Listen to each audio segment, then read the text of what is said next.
Thank you, Peter. First of all, I'd like to thank to all contributors for this special issue and for this webinar.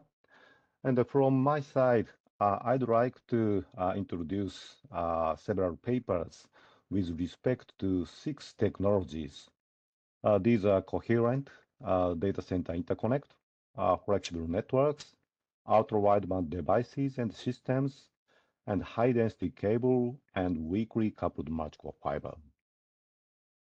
Okay, first I'd like to start with coherent. This paper was written by Kobayashi-san and entitled Coherent Optical Transceivers Scaling and Integration Challenges. In this paper, authors review the recent progress on the digital signal processing and discussing about their future directions.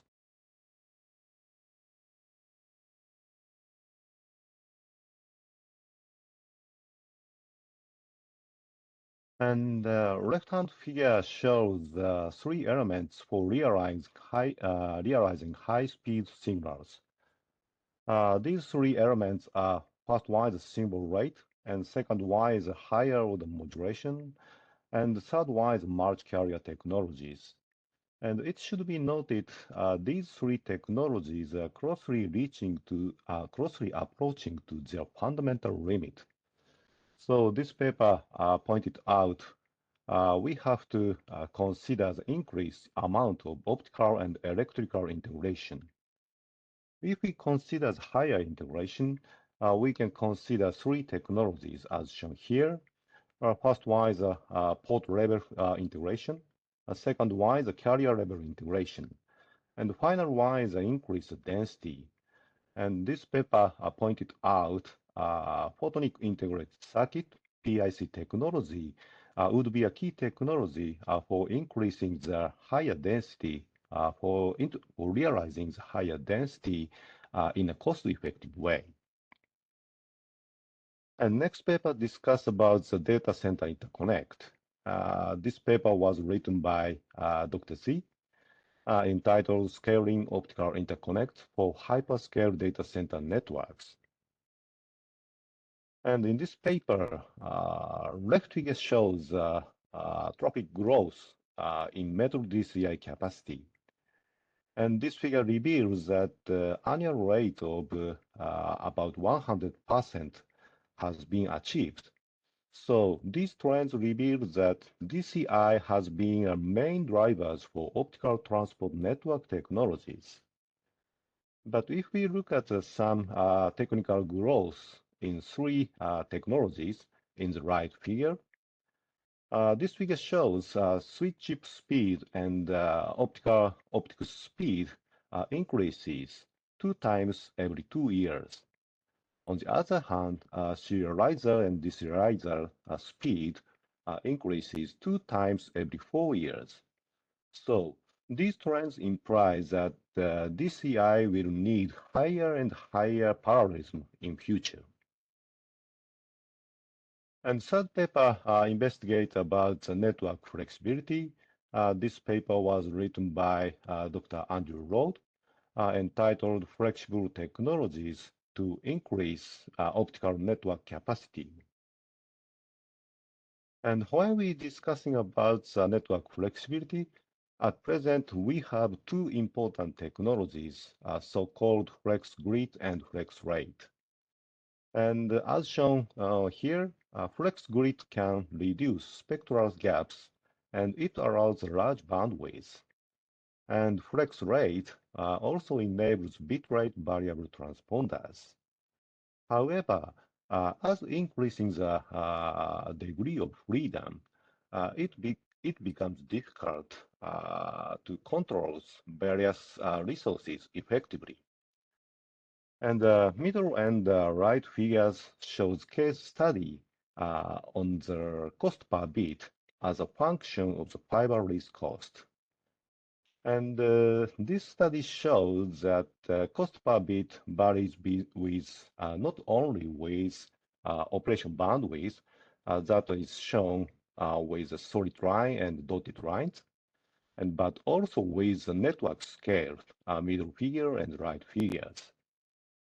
So, this paper pointed out that it is very important to effectively manage various resources, particularly when we will introduce much more bandwidth and much more optical fibers.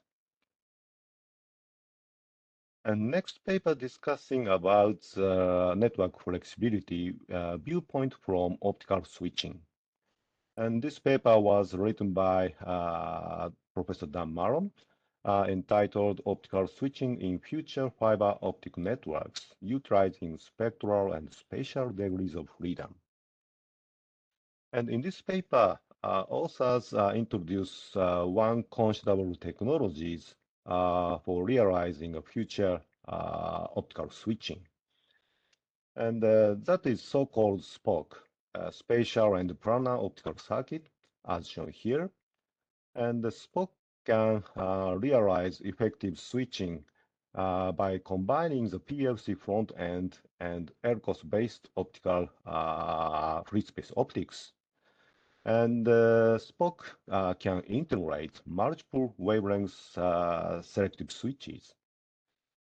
And by using this technology, we can imagine effective switching node architectures. And the right-hand figure shows the image of the switching node. And if we consider the traditional 1 by n and n by 1 WSS, we need a very complex configurations. But we can realize much more effective switching node by employing SPOC technologies, as shown here.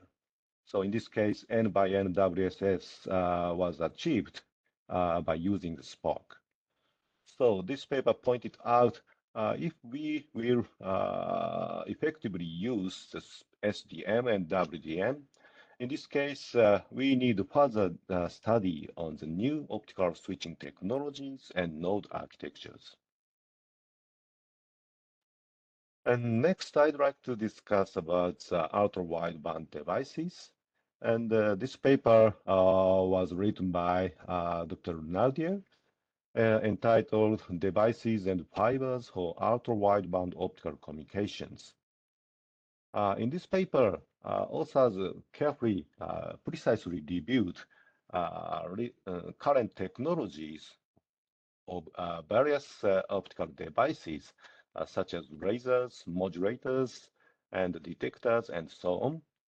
And this slide shows a summary of the current status of the optical amplifier technologies. Left-hand table describes current status of the doped amplifiers. And in the middle, this figure shows the example of the SOA-based ultra-wideband optical amplifier technologies.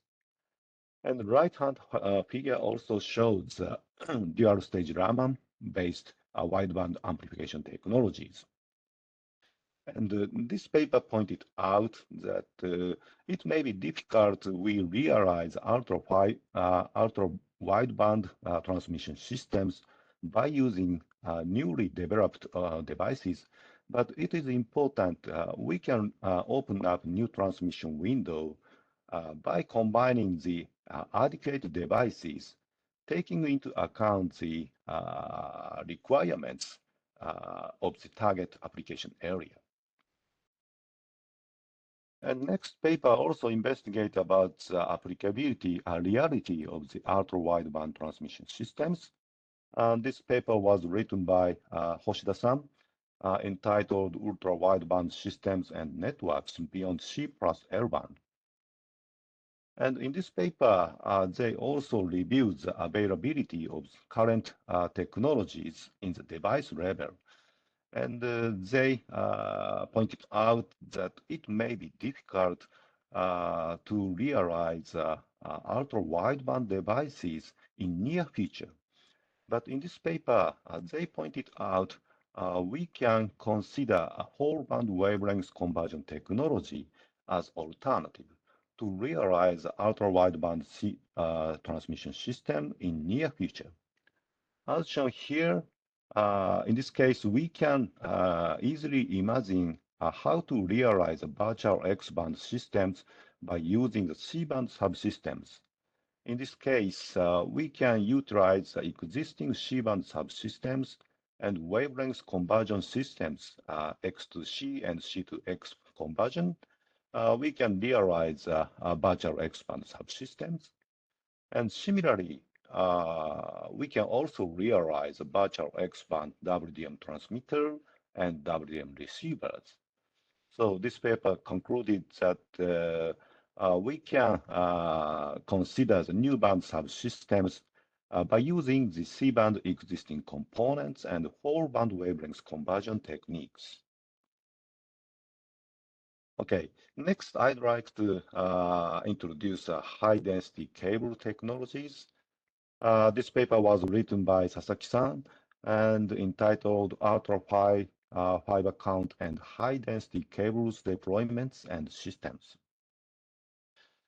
In this paper, they review the recent progress on the high-count fiber cable systems.